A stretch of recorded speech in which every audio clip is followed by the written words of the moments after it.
Serious Cartoons is a name that I've been, it's been a part of my life for 10 plus years. I've been writing it in notebooks since I was like 14, 15, saying it in songs, because I've been recording music since I was like 12. And yeah, man, it started as a way to describe my personality, which then turned into something that it was gonna be an album that I was making, and I was like, man, I can't put it out as an album, because once you put it out as an album, it's like the name is dead. You can't really use it after that. Right. So like, man, it really turned into something that we can give life to, like on a consistent basis, right?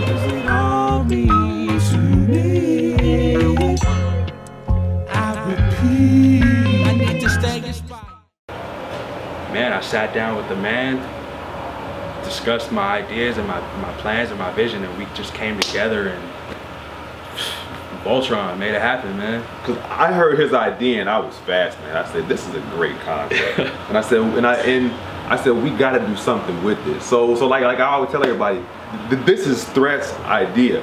I'm, in a sense, just blessed to be a part of it. But you know, I mean, we're doing this together. But this is, I mean, that idea, I mean, thank you for that concept. That just, wow, man, brilliant. What inspired you guys to open up shop and create Serious Cartoon record store?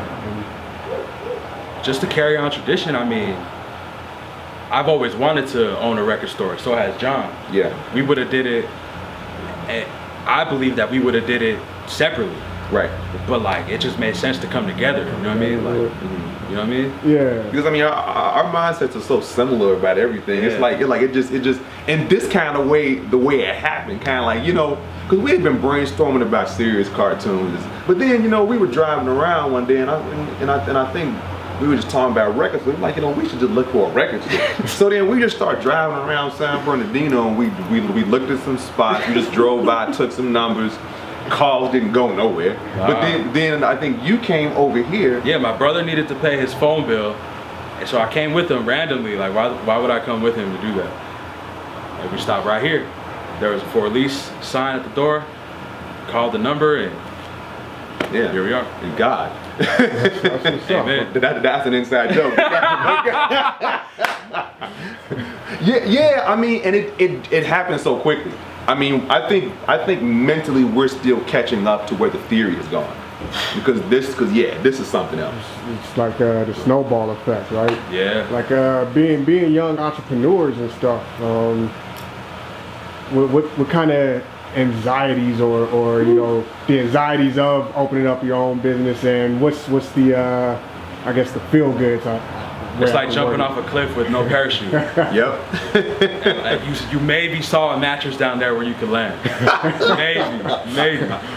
Coyote, was it a Wile E. Coyote? Yeah. but hey, the joy is not in the destination; it's in the journey. Exactly. So that's why we're here. And that's all part of it. Like, yeah. That's what's up. Question on this end: you're originally from Chicago. I see Chicago as, you know, one of the, correct me if I'm wrong, but I feel it's like one of the meccas of conscious hip hop scene, you know what I mean? I would have to agree. Is that something that you're bringing into your music, or are you trying to start your own lane and making something different, or what's the story about your MCing career being a Chicago native? It's a complex question. I'll try to give a simply complex answer to that. Yeah, Chicago, I mean, as you are aware of the history, you know, I mean, it's always been a place where quote unquote conscious hip hop has had a role. I mean, you know, looking from Akbar, when Akbar, you used to live there, from Juice to The Moment, to Galapagos 4, to people, the names of people may be more familiar with, such as Kanye, Common, etc. Twista. It's always been that strand there. But I think my own music, it develops from that, but it does something way different. I mean, at least I would want to think that. What are you doing to create that difference between it? I'm not saying all Chicago music sounds the same, but like I said, it's a consciousness to it. What are you doing in your music to like separate yourself as, you know, I'm Gilead, you know, this is who I am, this is my lane I'm creating. Rapping over bagpipes, doing pure bagpipes, doing songs about classic rock, talking about psychedelic drug use, and I've never done it. I mean, there's certain things that I would say are characteristic about what I do that has a foundation in Chicago, but something way different in terms of people have told me that I have a weird way of marrying philosophy and theological studies, which I do, with the aesthetics of hip hop culture.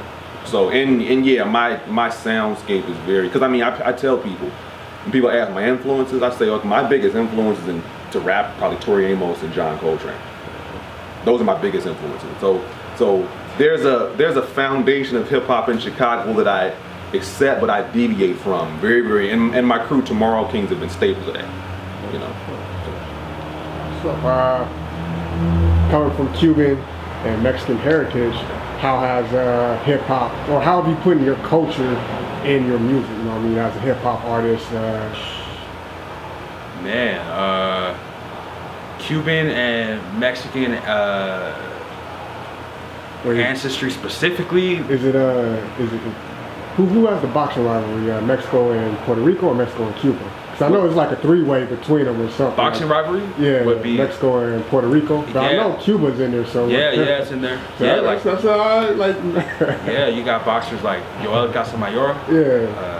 My bad, I went on a tangent on that one. Yeah, no, it's all good. But yeah, I don't really know how I would answer that specifically, because that's just who I am. Yeah. So you just automatically put in like my own flavor is already there. Like, so like do you use like I guess for like native sounds in your music, or is it something where you just I think there's a chancleta slap in there somewhere. Yeah. That's what's up. Some black beans and rice. Yeah. Amen to that.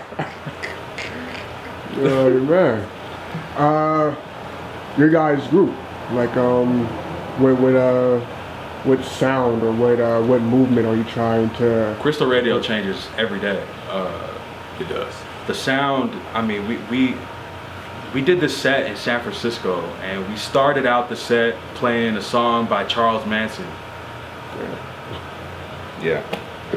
And it just goes from there. It goes from there. Just like that. Yeah, like, Charles Manson. Yeah.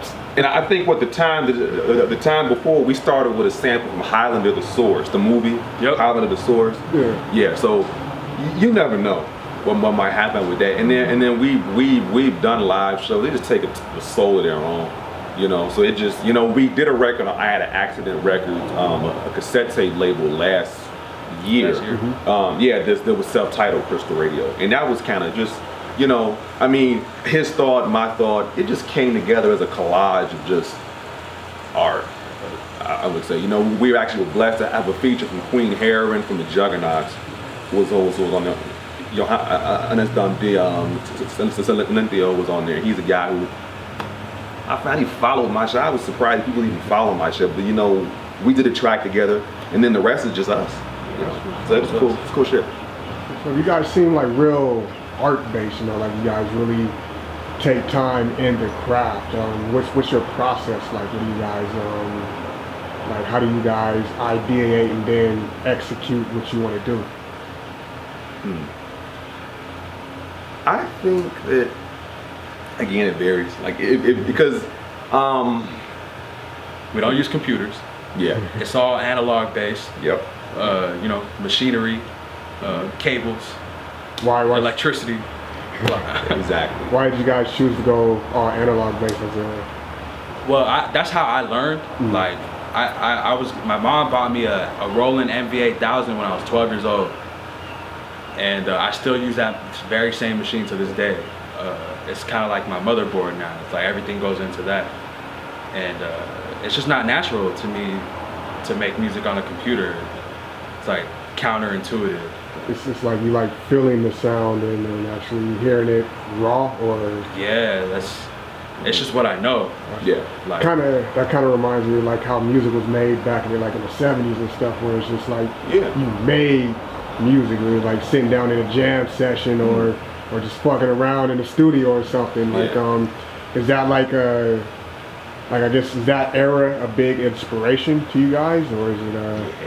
Yeah. Like the formula which created Dove, like the same thing. It's like that's what it is every day. That's what we did. Those same kind of experiments. Like that's what we did with it, you know. And the reason why I wanted him to mix and produce the Crystal Radio record is because he had that aesthetic. You know what I mean? Their records that I've done with it are very polished, but I didn't want that for this. I didn't want that, like, you know, because I'm like, I get tired of that shit. You know, there is one thing about Lee Scratch Perry is very very intriguing. I mean, the way that music was done. I mean, I'm Belizean and Honduran on my dad's side, so I in a sense, I guess I don't try, but that's always in the back of my head. Growing up hearing that music, reggae, dancehall, punta, soca, all that stuff in my head. You know, so I guess it just comes out. But this is what I was looking for when we did Crystal Radio. That's what's up. And that's what happened. Yeah, it seems like, you know, when a record's too polished, it loses its soul. You know what I mean? It doesn't have that same feeling as, you know, like something that's raw and gritty. You know, like I said back in the 70s, where if you make a mistake, it's just on the record now. Yeah. So like, It's on record. Yeah. Exactly. Like there's a couple mistakes on a few of my instrumental albums. Yeah. Yeah. Even on there. That's dope, man. It was some vocal mistakes on Crystal. I'm like, you know, it don't matter. Like, you know, and because it doesn't matter, it matters so much more. I say. You guys, you know, we talk about your art. You guys get these big smiles, like you really love what you're doing. Right. What was the seed that was planted to get you guys started in hip hop or music or art? The seed. Or what was the first push? You know, like, That's interesting. Yeah. it don't have to be like hip hop. It could be, you know, it could be just what kind of, you know, like, yo, I want to do this with my life. You know? Man, just, I mean, shit. For me, being given a piece of analog equipment at 12 years old that I didn't read the manual. Like, I figured it out just by using it. Like, I almost returned that shit because I was like, I don't even know what I'm doing. But just stuck with it, man. Like, just the pursuit, like, experiment, like, I don't know. You know what I mean? Just, yeah, I don't know, man. That's a great question. That's just amazing. I mean, yeah, I can't give a linear answer to it either. You know, it's just, I mean, I guess one thing, my mom's side of the family, my grandmother, my granddad was I'm an artist, a musician, etc. And he did a lot of work, and he went on to remarry. He had kids who went on to do, like my aunt and uncle, they went on to have art galleries, shit like that. So I was always in a sense around it, but see, I didn't grow up around that side because, like I said, my grandmother and I grew up around her other siblings. But that shit was always in the back of my head. Then as I saw them in later life, I'm like, damn, I'm rocking the Neil Young record, so are you. You know, it was just, that was always in my background, in my psyche. It's in DNA. and I would always see them, and then it would always connect. There's actually a song on Crystal Radio where I give a tribute to my grandfather, Robert Turner. It's called Voodoo. But and then my dad as well, just him playing John Coltrane's "The Love Supreme" as a kid and just teaching me about jazz. I mean, I can't say it started in any one place, but those, I would say, are regions that push me toward. It's just one of those things, like you start, and here we are 10, 15, 20 years later. Yeah. And how did we start? Like, we are here, like that. We just know where we ended up. Right. You know what I mean? Yeah. Right. Where do you guys want to take this? Where's Serious Cartoon? Where's Crystal Radio going in the next, I don't know, 3 to 5 years or something? Wow. Another great question. Yeah. Damn. So I just come out with them hard hitters, right? Nah, I feel that. I feel that. I totally support it. I'll be watching Geraldo at Large before I do my interview. It's funny. Man, I think the stuff we've talked about is just wanting to make a space for people to do what they want to do. You know, I mean, the way I think we've talked about it is, this is way beyond us. This is an example for anyone who wants to do what they want to do. You know, you can do what you want to do.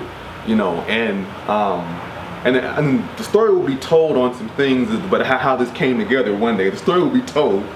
But it's, you know what, whatever you have, find a way to make your passion your way of life. So that's kind of, I think, one thing we want to just teach people. You know, and I mean, we still learn that ourselves. So, you know, so that's kind of what I'm. When it's all said and done, and you guys, you know, you enter in your older years, and you're like, you know what, I want to retire. I want to, you know, enjoy the rest of my life just doing what I want to do, hitting the lake and whatnot. What do you guys want to be said, or what do you want to be said about your guys' careers, like about your art once it's out there?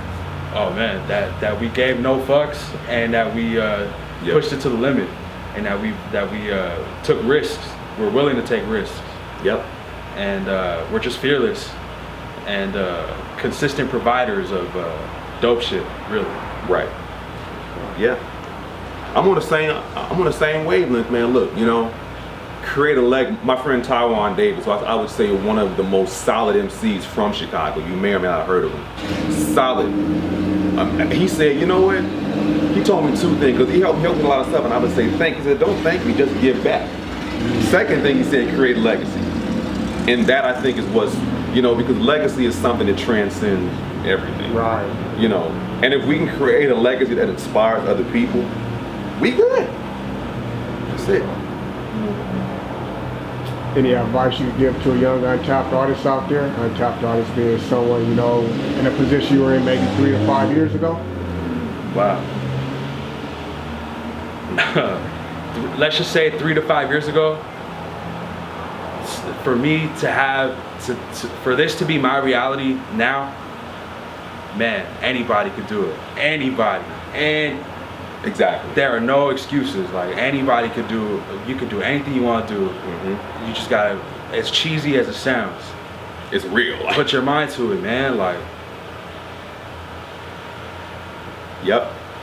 and just make friends. Like, don't be afraid that no new friends bullshit is like, nah, like, Yeah.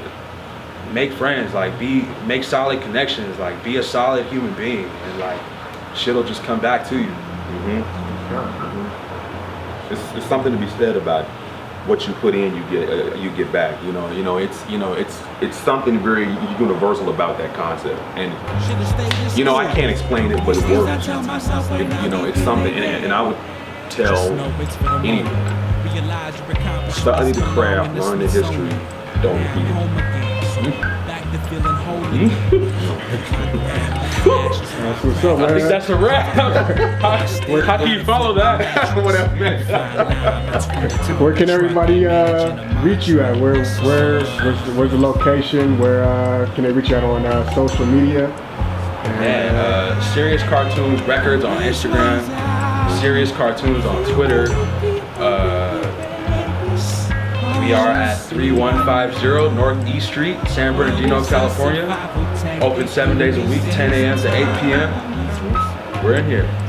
So you have no excuse not to come see us. We're waiting to hang out with you. But thank y'all once again. We really appreciate it. Thank you. The needle drops and a smooth groove commences, instantly affected. Continue to wreck shit, fuck directions. I place my finger on the map with my eyes shut. Woke up in Brooklyn, rolled the blunt, behold the swordsman. Packed the beef for lunch, brought Pomona with me. Gonna need it, it's kind of windy in the city. Cold smack you in the face. Your knees read the temperature, suddenly feel out of place. My nose dripping on the Z train. Nothing irregular, need a sugar-free herbal tea. Personally prefer lifting over Ovaltine. My attitude above the law, puff the raw, down the boulevard, laughing at my battle scars. In the right frame of mind though. All money in, no money out, what it take to do the shit that I do. You can feel it in your spine too. When wise guys controlling the mic device, there ain't no telling what we about to do. Been fighting all my life. Stammering through web throats, tremendum, my dagger seemed like a small knife.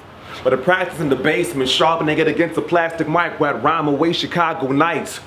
Fought villains for blood, spilling and lust, wisdom, ripped through books to find which were with the next victim. I threw ninja stars at gas heads and caused explosions with a call me P covered in Maxell. Listen to whisper the moons. Hurple me heavenly bodies and clear me a dark room. Still to a secret the damn ring and show me little breath of God so nobody would know. Please. I can't be Potsby's infinite, so I take the penalty for the cats who ain't killing shit. I use poison, pencils to point blank, missiles and minions to find I'm the Prince of Peace, so the war has ended.